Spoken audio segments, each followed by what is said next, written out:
Good. Well, welcome everyone.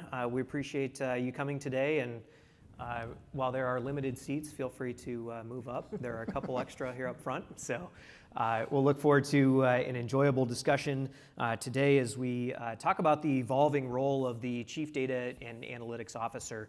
And of course, with me here today, we have Cliona, Molony, and James Judy, and we'll certainly look forward to learning from them and hearing a little bit more about their journey in the data and analytics world. So maybe we'll just start out with a couple of quick introductions. It'd be great to hear, maybe the 60-second overview of your career and how you got to where you are today. And Cliona, why don't we start with you? Sure, thanks very much. Hello, everyone. I am Chief Data Officer and Head of Data Science at IDEXX, which is an animal health company. My background actually is very much rooted in the analytical side, in working with analytics and data science teams from the very early days of my career. We used to call them networks teams and many other different incarnations. My roles have always been in kind of having that trifecta of analytics, data in terms of caring about the data, having to build different infrastructure, looking at different and new novel data streams, and then on the technology side, usually working with an IT organization or a product development organization as they're bringing different products to the market that are using the data and analytics. My history is that I worked in a biotech tech company that was owned by pharma, eventually was absorbed by the mothership, and then did all things drug discovery, from research, clinical, roles that sat between the research departments as well as the business units, and then also covering enterprise roles that covered everything from research, commercial, supply chain, manufacturing. And so like a well-developed drug, typically you hear takes 15 years. I had the pleasure of actually being involved in several programs that made it out to the market, game-changing drugs, and then having that experience across the enterprise, the full value chain, decided to move on and moved into a nice adjacent role outside of human health into animal health, and now these days taken on a role that attracted me because it had this equal focus heavily on both the data as well as the analytics. And typically, up until recently, you would have seen chief data officer roles very much rooted in infrastructure and data and governance. And so this is how I ended up at IDEXX, and I'm thrilled. I've just joined 7 months ago, but we've been doing a lot of intense work over the last 7 months, and glad to be here to talk about this. Awesome, and we'll look forward to hearing more about that journey in our conversation here today. James, how about you? What's the brief intro on your background? I have an unusual role. I'm with Wipro, which is an $11 billion business consulting and services company that you probably never heard of unless you're in this business. But I have two of the best jobs in the company. I created and run the Wipro Chief Data and Analytics Officer Council.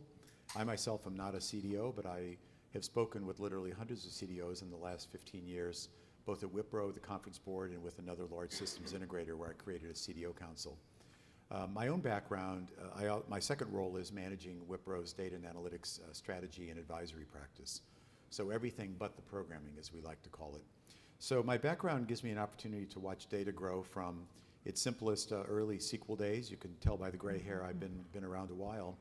And watching it through all of its transformations. And the one constant has been the need to understand the value of data. And I've been delighted to see the CDO role get created for the first time 20 years ago. And now I think about 60% of Fortune 500s have a formal CDO. And everyone has an informal CDO, which is a lot of my practice. Awesome. We'll get into that, though, as we discuss. That sounds good. The impossible. So maybe that's a good place to start. So 60% of the Fortune 500 have a CDO. What are the other 40% waiting for? What I found is that data is being managed, governed, and organized somewhere by someone. One of the things I like to do when I meet a CDO or engage with a company is ask them without any prejudice or any sort of emotionally laden terms, who is doing that? Before you came on as CDO, who was managing governance? Who decided whether it was brand enhancing? Who decided if it was even legal to use certain kinds of data? Where were those decisions being made? So what's fascinating about that is that we've built a data literate organization in the sense that more and more newcomers are used to data, they're digital natives, and they expect that laptop. When I started, managers were afraid to touch a keyboard. It's like, oh, I'm not a secretary. And now I can't imagine anybody who doesn't read their own emails, do their own Click and Tableau reports.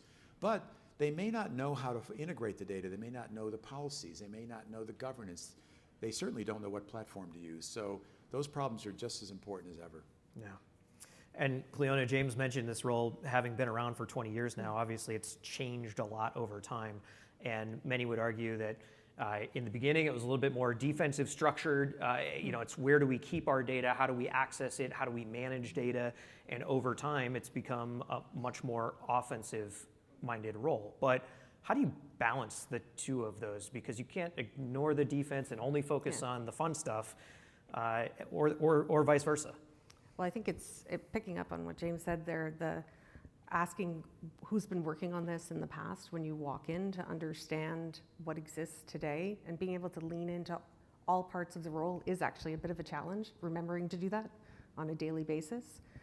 That it's not just about the analytics, it's not just about the people who are struggling to access the data, it's the other pieces of closing that gap, that foundational piece. Why was there a gap between what the data infrastructure and the governance provided, and then the downstream analytics? Because most companies do have an analytics function somewhere, and there just has historically been some sort of valley of disconnection between the two, and the ability to bridge that. And so that's what I think the new role is really focused on, trying to bridge that, where the original existing infrastructure and function was, and where we need to be on the analytical side, and really helping close that gap.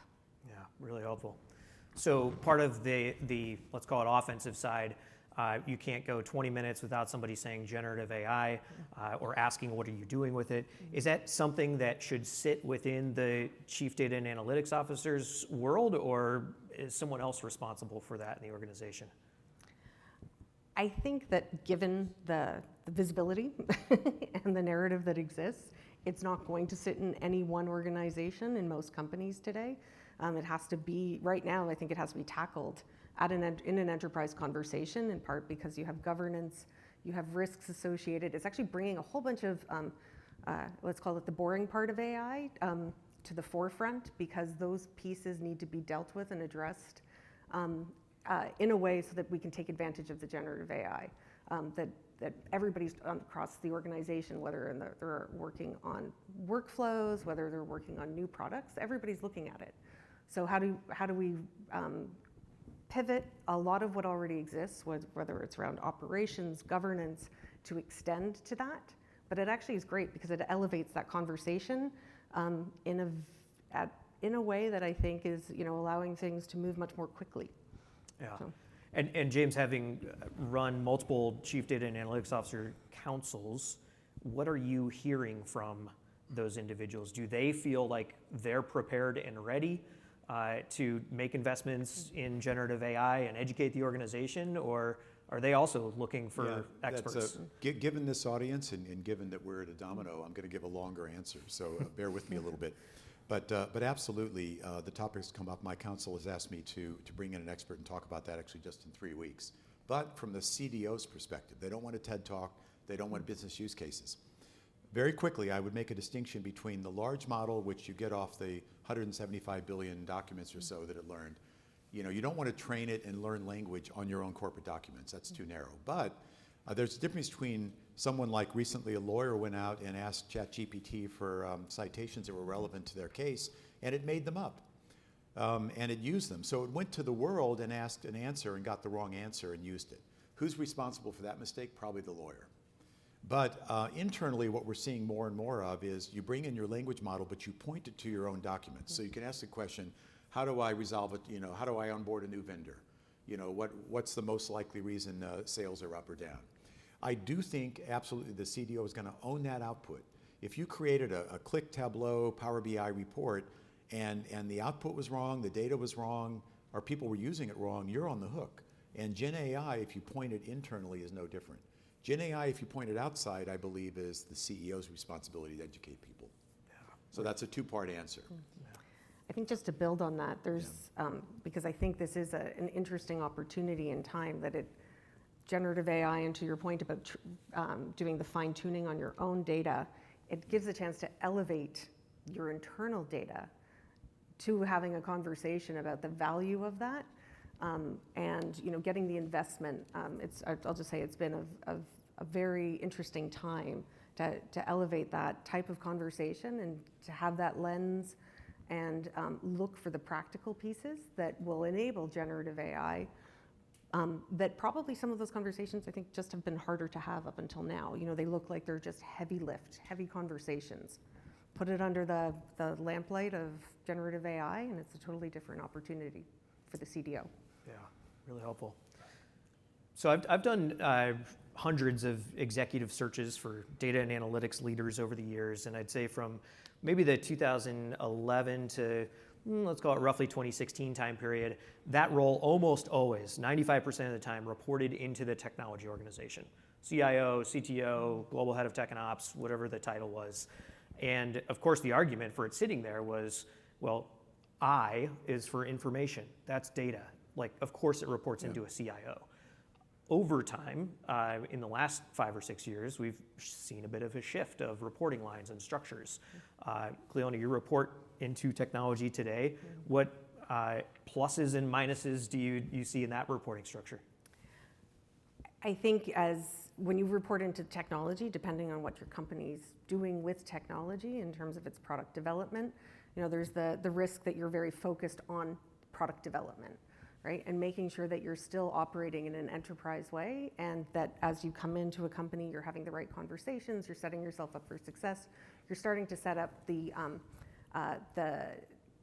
whether it's the constructs of governance or other elements so that you're actually engaging with the CIO. That's a very strong partner regardless. So whoever you're reporting to, if you're reporting to the technology, you're having a strong conversation and partnership with the CIO. If you're reporting to the CIO, then you're having the same conversations with the CTO, so that you are operating at an enterprise level.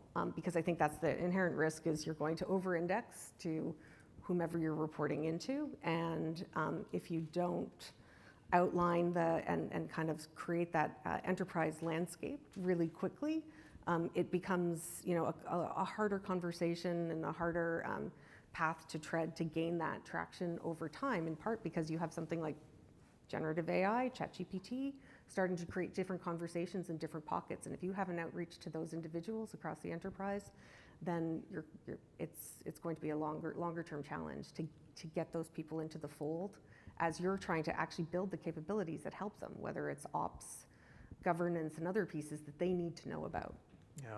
And so, James, what have you noticed in terms of reporting lines outside of technology?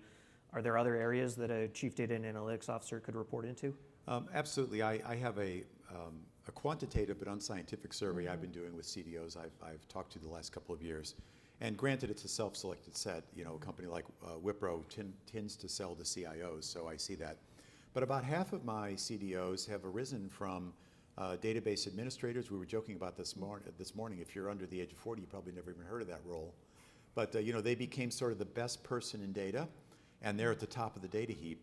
And about half of them, even with Wipro's tradition of selling to CIOs, are non-technologists. In fact, one of my closest relationships I built was somebody who was new to data, new to technology, in a newly created role for a manufacturer. And his background was auditing, and yet he instantly grasped the importance of the data.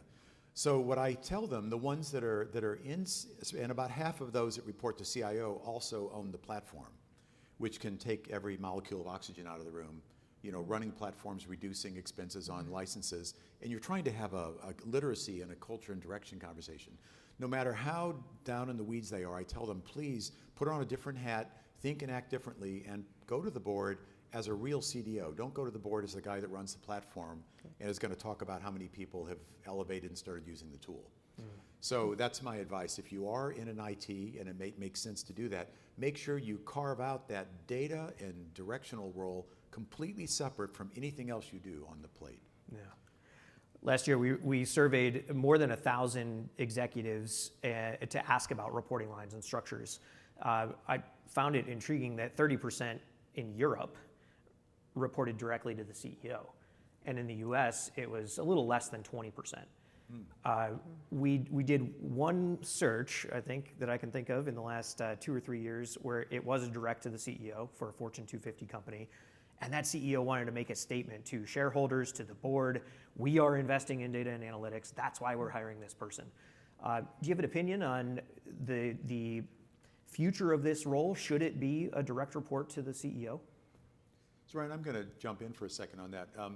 A couple of years ago, Tom Davenport, who's well known for his Competing on Analytics book, and he and Randy Bean had written a couple of articles in Harvard Business Review. I know them both, so a plug for them. But they were talking about the fact that the role was actually at risk. That ironically, because the parts of the CDO role, security, privacy, acceptable use, can you market to this group or not? Those were actually being parceled out into data savvy components. So for example, one of my clients, a big cosmetics firm, the chief digital officer, chief marketing officer, and chief data officer are the same person. That's highly unusual. But in a sense, that CDO, when I talk to them, is not serving the role that I would normally think a CDO does. They mean data like, how can I market? Am I allowed to personalize? Where does GDPR fit, versus the US?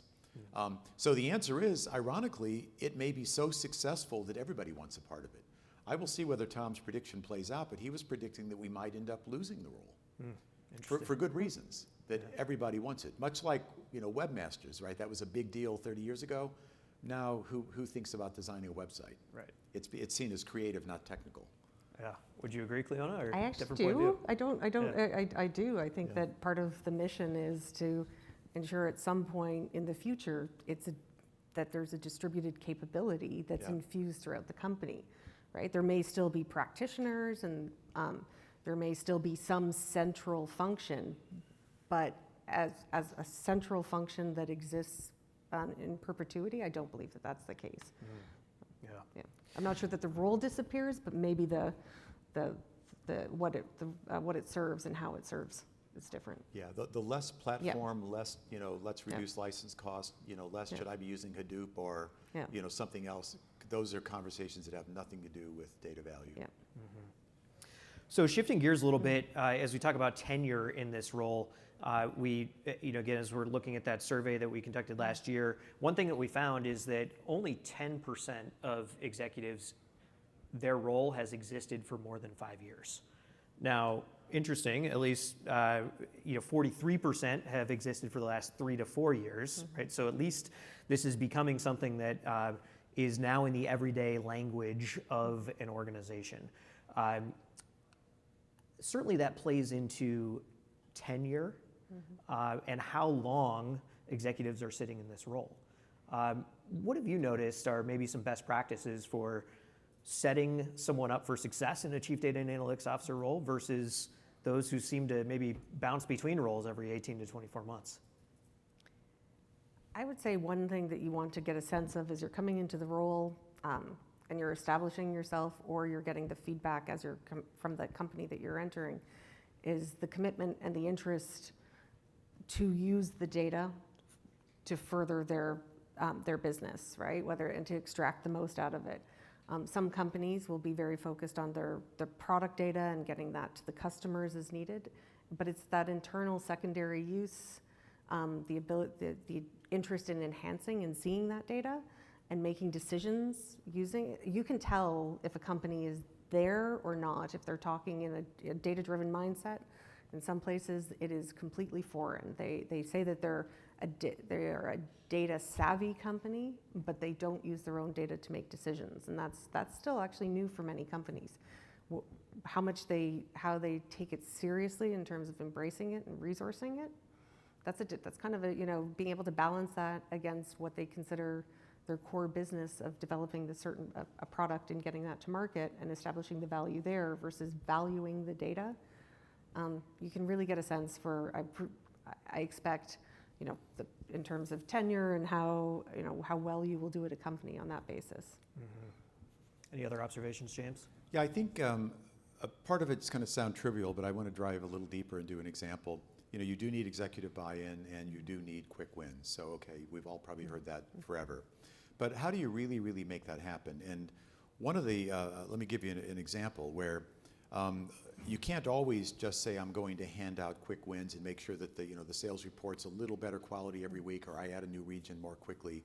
Meanwhile, am I advancing literacy? Those conversations are very, very different. Take something like unified reference data. What I advise my clients is, when you're doing a project like that, you go to the board and you go to the CEO and say, this will allow us to personalize marketing. We've never done that before. We can get an uplift of 8% according to the CFO, blah, blah, blah. But then you go to the person who says, my product master is a mess. Yeah, I keep it in touch, but only because we work on it, for overtime and all that. You have a story for them of how you simplified their life. You're getting support from the bottom up. They may not praise you, but they won't criticize you. And the board knows that you're advancing a strategic goal. It's really, really difficult to make both groups happy at the same time.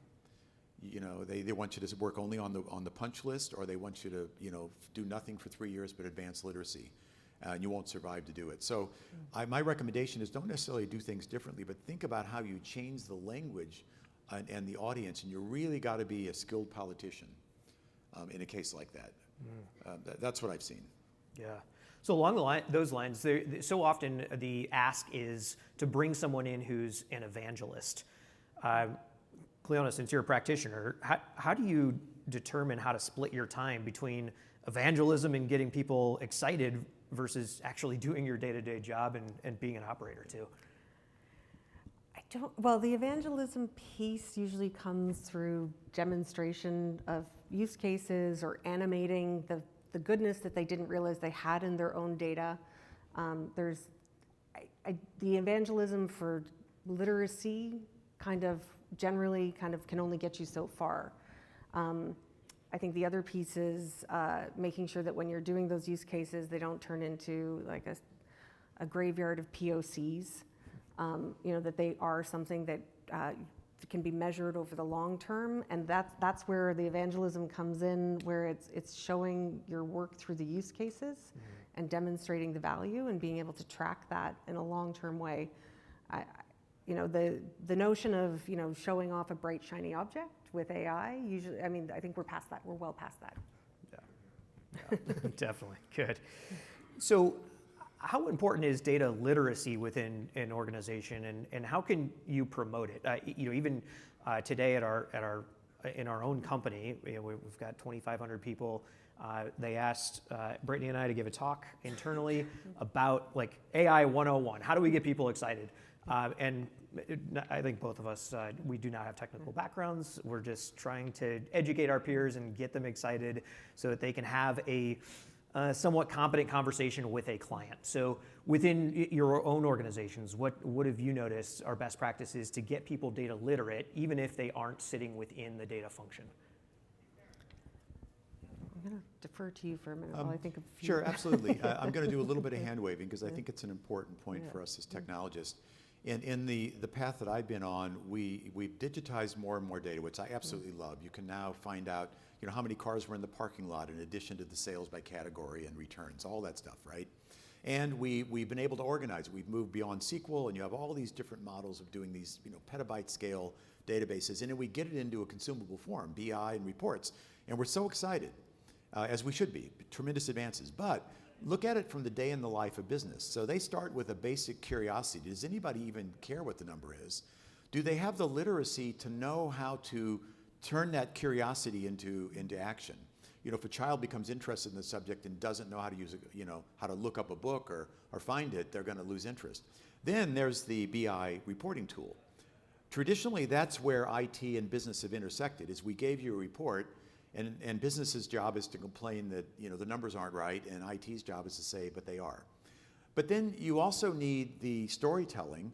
What does that number mean if sales are down 5%? What about my competitors? What about the market? Can you help me unravel? And finally, ultimately change. My argument is that IT, you've got to make sure that you digitize, store, and present, but you've got to stretch over and be part of the literacy conversation. You've got to have a catalog that's in nice English language or whatever country you're in. People can find the data. You've got to have a storytelling, which is where Gen AI comes in terrific. Not only sales are down 3%, that's a fact, but why? What is everybody down 3%, or did one region go down 30%? That kind of stuff. You've got to have a bigger part of that day in the life of business, or you're going to be irrelevant to them. And so I'm encouraging my clients to think like behavioral economists. Make sure that you know why people even come to your data in the first place, and what are they going to do with it after they leave. And you've got to widen that rope, or you're going to end up being irrelevant. You'll be strictly a technologist. So a bit of hand waving there. Yeah, the only thing I will add, and this comes from my role as being head of data science at a different company, was that when we used to ideate and look at what we were working on, I'd ask the business partner, the business sector that was interested in what we were doing was, what are you going to do with this? Name the next 3 steps. And inevitably, they really couldn't, right? Like they would just say, I'll know it when I see it, right? And so then that was a really good time to kind of dive into, well, this is what it means, and this is what happens in other companies. And if we build this for Google, if we build this for ourselves, how you're going to use it, and in different ways that you'll use the data and the actions that you'll be able to take. I think that's an exercise that you have to go through that helps with the data literacy beyond kind of just the education. Because I didn't answer you because I shy away from the notion of that it's just an education piece. It has to be active learning. And the generative AI piece. Yeah, and I like what you're saying. Back to the school example, learning how to read and learning how to compose are 2 different skills. They both are considered literacy. Yeah. I like to use what I call the Cooper rule, named after Jeremy Cooper, who was a CDO of Horizon, a friend of mine. He said he would not undertake a statistical assessment of some question unless business could say, what are you going to do if I give you the answer A, B, C, D, or E? Yeah. Like in the spectrum of what you learn, if you can't tell me how you're going to behave differently, I'm not going to waste my time on it. Yeah. And that got them thinking about, like I say, not just reading, but composing and how they would react. So. Yeah. Certainly people are excited to jump in and start using new technologies, and you don't want to discourage them from doing so. But how do you also make sure that you're being regulatory compliant, that you're making the right decisions around data privacy, you aren't copy and pasting the wrong things into a large language model that shouldn't be there, that's proprietary to the company? What best practices have you found there in terms of maybe it's partnering with risk or compliance or the legal organization? It's partnering with all of them. Good. Right now, it is.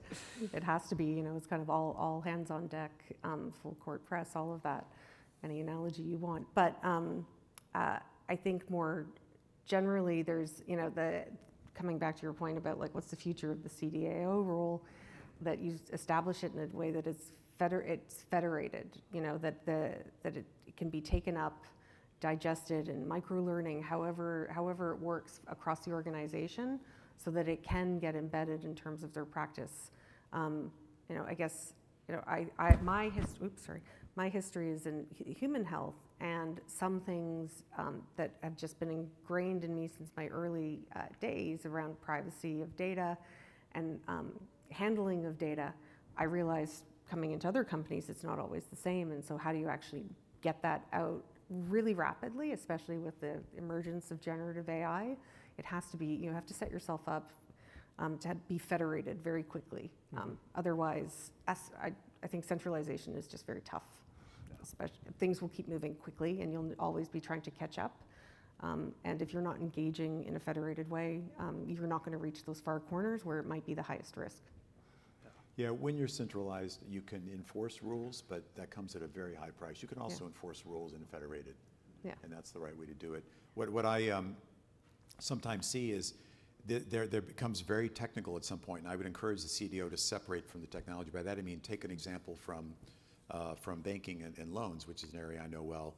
You can predict loan loss by neighborhood because you need to have your reserve. However, you cannot deny someone a loan because they're in a neighborhood full of deadbeats.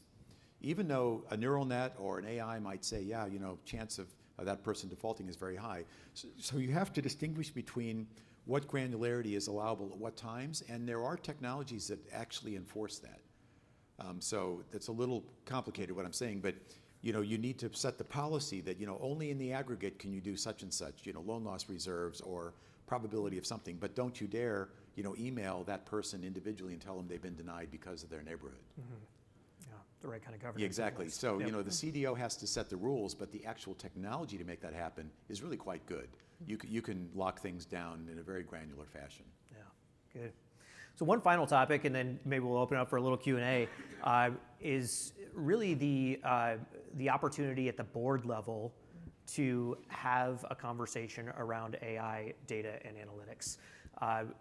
Again, in our org survey, only about 10% of CDAOs actually have experience sitting on a board. Do you think it would be valuable for companies to have a chief data and analytics officer on their board? I think, well, at minimum, I think they need representatives on boards that come from an industry that is very analytically and data driven. It would be interesting to see what would change if you actually started to bring CDAOs onto boards. I think that would probably prompt a different conversation depending on their role in the governance of the company and how they enable and drive strategy, because there's obviously kind of sometimes a separation between setting the strategic goals and how deep they can get into the operations from a board level seat. But at minimum, boards should have some representation of somebody who comes from the technology, data analytics, or data heavy industry. I think that, but it would be interesting to see how that changes over time with CDAOs. Possibly it changes the foundation. I think you were talking about kind of the practitioners, the focus of the board, not just focusing on the strategy, but also kind of focusing on the operations or getting a little more involved at levels that they haven't in the past. I think that's what would happen. I'm not sure what that would result in. Yeah. Well, data drives every business innovation that I can think of in the last 30 years, right? Prior to that, you may have had an example like Walmart. It was economy of scale or something, but it's all data-driven now. The question is, will the board allow that? So another approach, which is a little more problematic, is let's imagine a board and there's a chief people officer and there's chief marketing officer. Those executives should be aware of the data in their area. Rather than having one person who serves data to everyone, but the chief people officer has to know, if you have an attrition model, are you allowed to actually know the name of the person likely to attrit? And I think the answer is no, because the model may say they're going to leave, but you can't start treating them differently. That's illegal.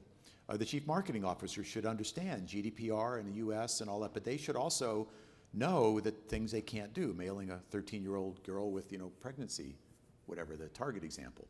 So another alternative is for the executives to be educated on the importance of the data in their pillar, rather than telling all of them, all your data is mine, and you do marketing and I'll give you data when you want it, you do people and I'll run a model when you want it. That's probably going to go away in the next 5 years. Yeah, definitely. Yeah. So it's a little tricky. So I think the CDO, if not invited to the board, should not quit or pout, but should actually make sure that all the other Cs know the role of data in their position on the board. Mm-hmm. Yeah, great. Good. Well, thank you, James. Yeah, thank you, Cliona. I appreciate your insights here. Certainly want to open it up to the audience for any questions. Here, please. A little bit of connection, James, to your last comment, but how do you see the connection?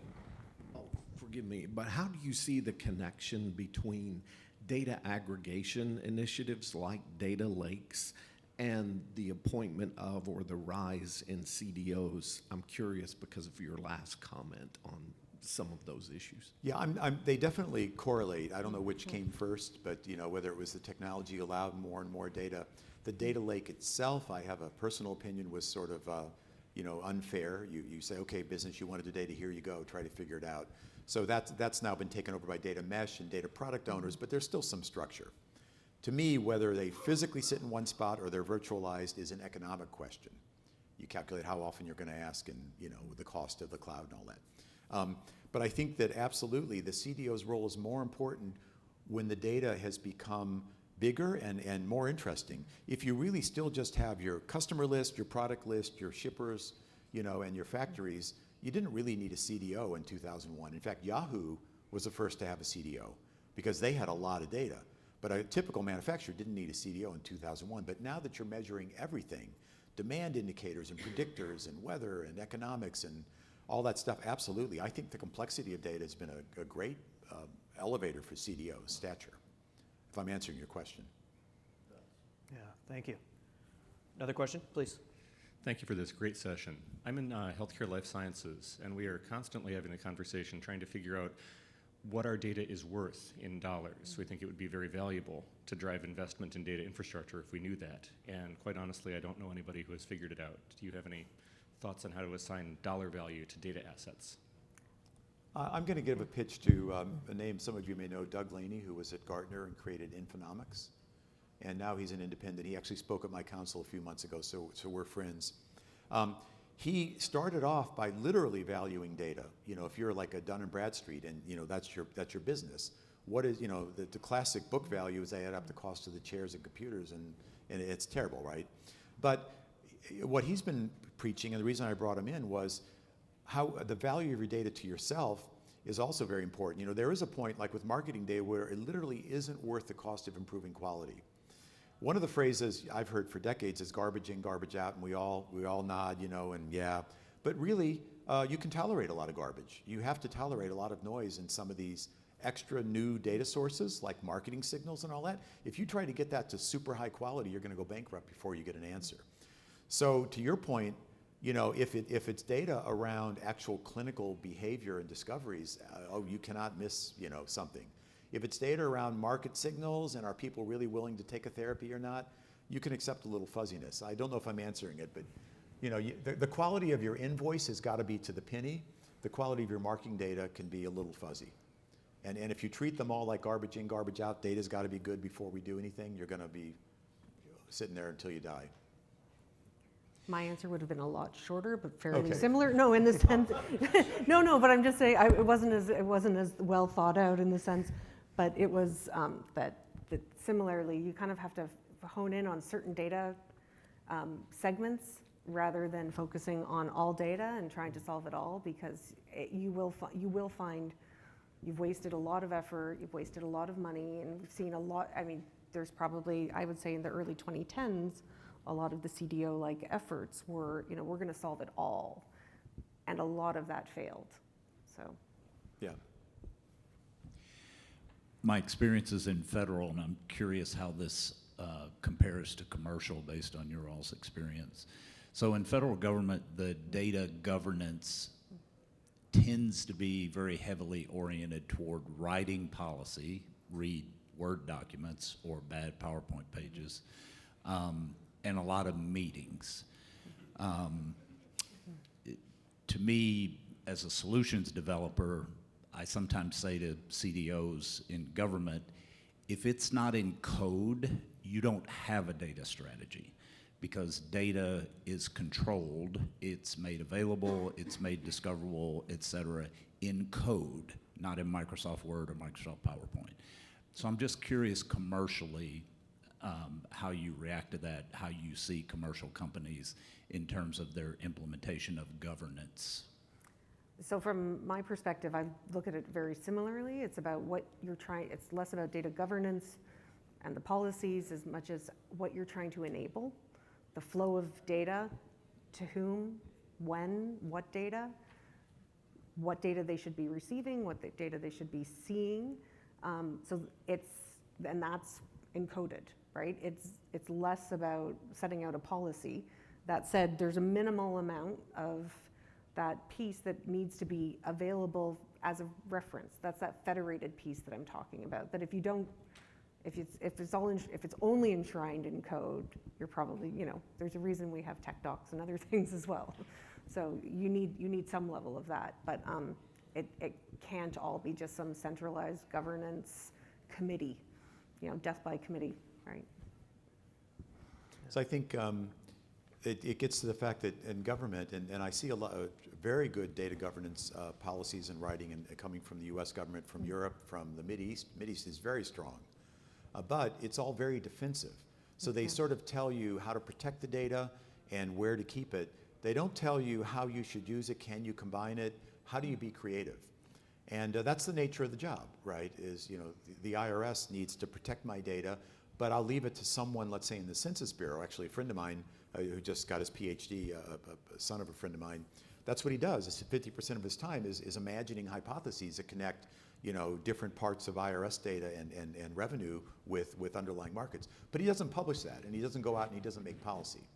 But the data governance that we all worry about is, can we be sure that our data isn't being leaked? And actually the government's been pretty good about leaks. You don't really hear the government leaking the way you do private companies. But again, it's very defensive. You know, have we locked up, you know, the vault so nobody can get to it?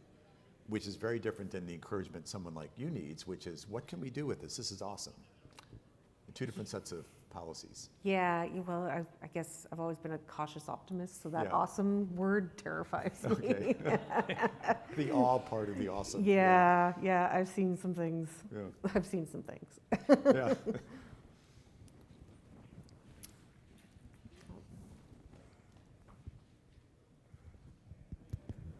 Thank you for this session. In terms of, we talk about data and then analytics, but I think the rise of models, especially with AI. So two-part question. One is, how do we proactively govern models in enterprises? And two is that what we find with all these generative AI technologies is that it's based on probabilistic distribution of past data, but without really understanding the data generating process. So I don't see any conversation around how do we understand what generated the data. So I just wanted to know your views on that, those two. I'll try to answer that from a kind of a CDO perspective, because that's a great question. I mean, everybody's talking about those. Model management, absolutely, but I personally don't really know what the parameters are. I don't know how you detect when models are drifting. So, you know, when I draw block diagrams and we do consulting, we say make sure you review your models, the frequency, the drift, the relevance, and also models, as somebody told me 3 years ago during COVID, we never had a model where revenue dropped to zero. So, you know, learning by example from the past does not prepare you for surprise disruptions. You know, the Google search engine revenue, right? They probably didn't model ChatGPT, you know, eventually driving Google out of business if that happens. Anyway, I believe in model management. In terms of an actual technical answer, I can't give you one, but I don't know if that's what you were looking for. And the second part was about the data that it gets. Is that what you were asking? Yeah, with the rise of generative AI and now people talking about, oh, how do I control the hallucinations and all these, that is, it's, to a lot of school of thought is, that is not going to solve the problem, right? Because you are taking some sort of a distribution of the past data which came from certain processes that may have changed or you don't understand. So the point being that modeling the data generating process is as important as modeling the data. Yeah, I think I get back to the question of whether you're inheriting the language model, but pointing it to your own data, or if you're using the world, like if you're asking what symptoms do people complain about before they get X, you know, if you're in life sciences. You're asking the world, and people may have entered the symptoms wrong. They may have lied. It may have been a chatbot, or I'm sorry, a bot generating what it's reading. But on your own data, you should control it. So that's what I would do, is make sure that when you talk about Gen AI, any conversation has to clarify whether you're looking at the world and what it's been saying about your markets and you, or whether you're looking at your own data. So that's my advice, is to make that clear. Very good. Well, thank you, everyone. We appreciate you attending Yeah, thank today, you. and thank you to Thank you. James and Cliona as well.